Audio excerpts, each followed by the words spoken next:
하나님 나라 관점에서 읽는 공동체 성경 읽기 가족 여러분, 더위와 장마가 지나가고 있습니다. 잘 지내고 계십니까? 이 여름 기간이 사실 성경을 읽어 나가는 데는 제일 힘든 시간이 될 수도 있습니다. 덥기도 하고 또 읽는 말씀이 어렵기도 해서 읽는데 조금 어려움을 느낄 수도 있습니다. 하지만 매일 성경을 읽어 나가는 일은 참 귀한 일입니다. 디모데전서 4장 13절 말씀에도 보면 바울은 디모데에게 권면하기를 내가 이를 때까지 읽는 것과 권하는 것과 가르치는 것에 전념하라고 말합니다. 디모데가 말씀을 읽는 일을 게을리하지 않고 그 일에 전념하고 힘쓰기를 당부했던 것입니다. 구약 성경에도 보면 모세가 여호수아에게 당부하기를 이 율법의 말씀을 늘 가까이에 두고 이것을 읽고 외우고 묵상하기를 당부합니다. 여러분, 매일 성경을 읽어나가는 일은 참 중요한 일입니다. 비록 힘들지라도 이 일을 멈추지 말고 잘 해나가시기를 바랍니다. 이 말씀이 우리를 굳건하게 붙들어 주실 줄로 믿습니다. 이번 주에는 예레미야서 29장부터 51장까지 말씀을 읽게 됩니다. 성경 가운데 제일 읽기 어려운 말씀 가운데 하나가 바로 예레미야서입니다. 왜 읽기가 어려우냐? 시간의 순서대로 이 말씀이 기록되어 있지 않기 때문입니다.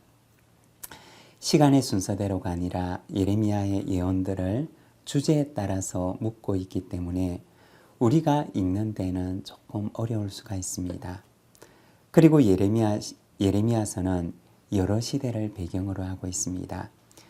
예레미야 1장 2절에서 3절 말씀을 보게 되면 아몬의 아들 유다왕 요시야가 다스린 지 13년에 여호와의 말씀이 예레미야에게 임하였고 요시야의 아들 유다의 왕 여호야김 시대부터 요시야의 아들 유다의 왕 시드기야의 11년 말까지 곧 5월에 예루살렘이 사로잡혀 가기까지 임하니라고 말씀을 하고 있습니다. 즉 예레미야는 요시야 왕 시대, 요아스 왕 시대, 요야김 왕 시대, 요야긴 왕 시대, 그리고 시드기야 왕 시대, 이렇게 5 왕의 시대에 걸쳐가며 예언을 했기 때문에 이것이 우리에게는 조금 어렵게 여겨질 수도 있습니다. 그리고 시드기야 왕이 사로잡혀가고 난 이후 유다가 멸망하고 난 이후의 이야기도 기록을 하고 있습니다. 짧은 시기에 여러 왕들이 교체가 되었으니 그 시대 상황이 얼마나 복잡했겠습니까?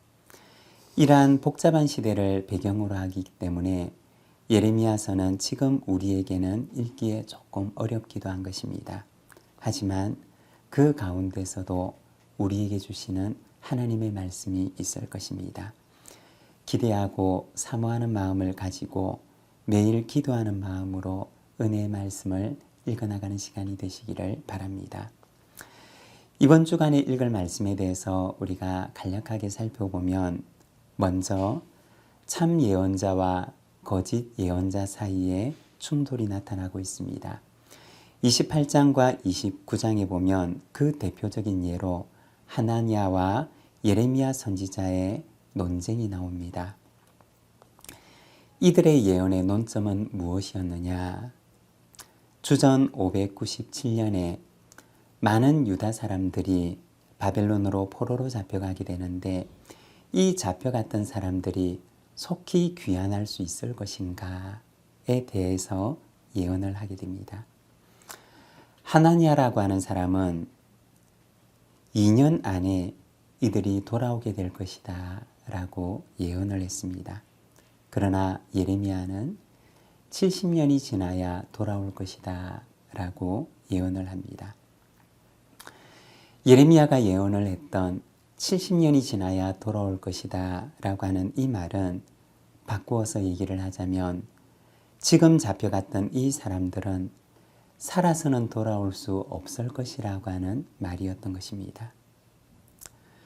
누구의 예언이 참된 예언이었을까요?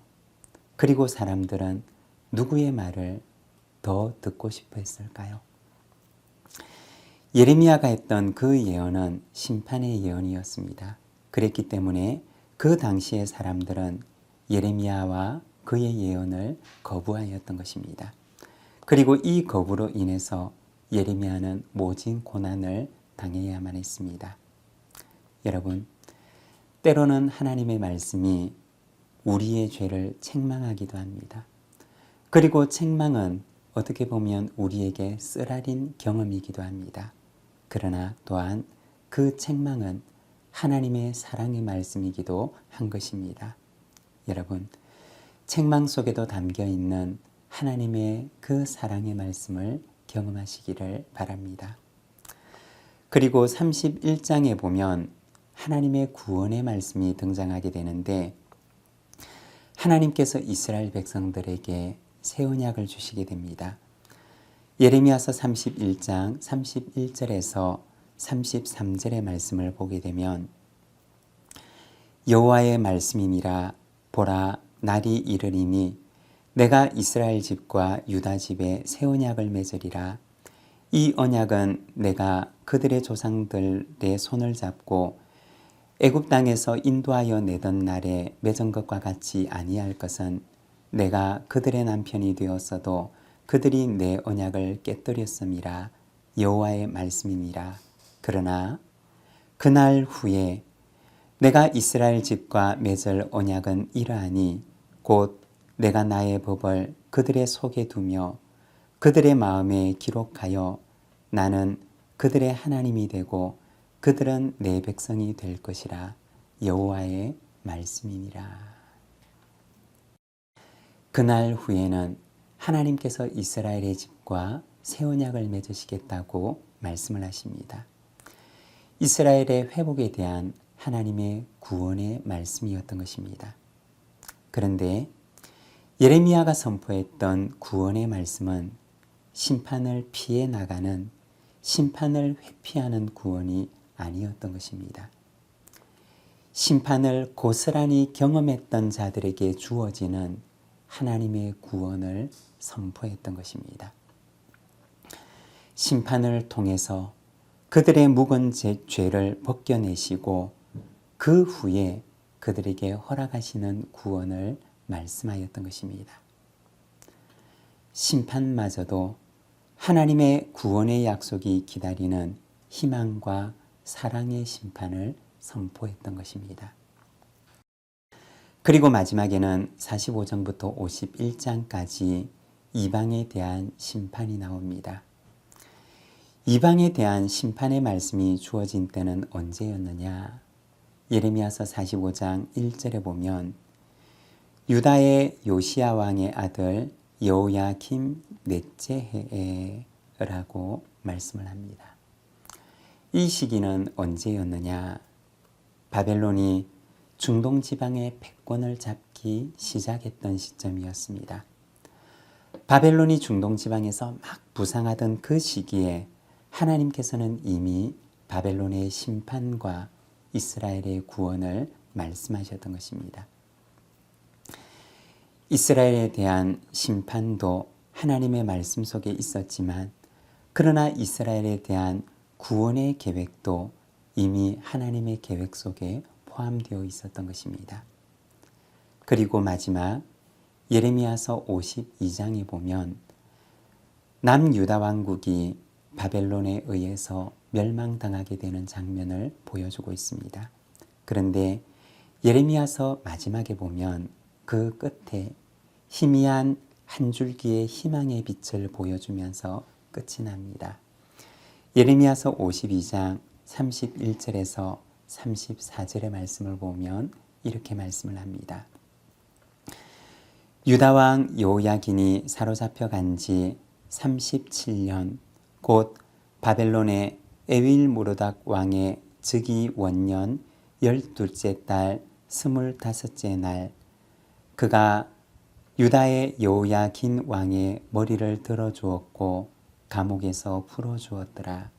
그에게 친절하게 말하고 그의 자리를 그와 함께 바벨론에 있는 왕들의 자리보다 높이고 그 죄수의 의복을 입혔고 그의 평생 동안 항상 왕의 앞에서 먹게 하였으며 그가 날마다 쓸 것을 바벨론의 왕에게서 받는 정량이 있었고 죽는 날까지 곧 종신토록 받았더라. 바벨론 왕이 사로잡혀간 여호야긴 왕의 머리를 들어주며 그에게 호의를 베푸는 내용이 등장합니다. 이 이야기를 하면서 예레미야서가 끝나게 됩니다. 여기에 나오는 여호야긴 왕은 여호야김 왕의 아들인데 다윗의 가문의 후손이었습니다. 그런데 신약으로 가게 되면 이것이 어떻게 이어지느냐? 마태복음 1장 12절에 보면 바벨론으로 사로잡혀 간 후에 여고냐는 스알디엘을 낳고 스알디엘은 스룹바벨을 낳고 라고 말씀을 합니다. 여기 마태복음 1장에 나오는 이 여고냐라고 하는 인물이 바로 여호야긴 왕을 가리키는 말입니다. 여고냐를 통해서 다윗 가문이 이어지게 하셨던 것입니다.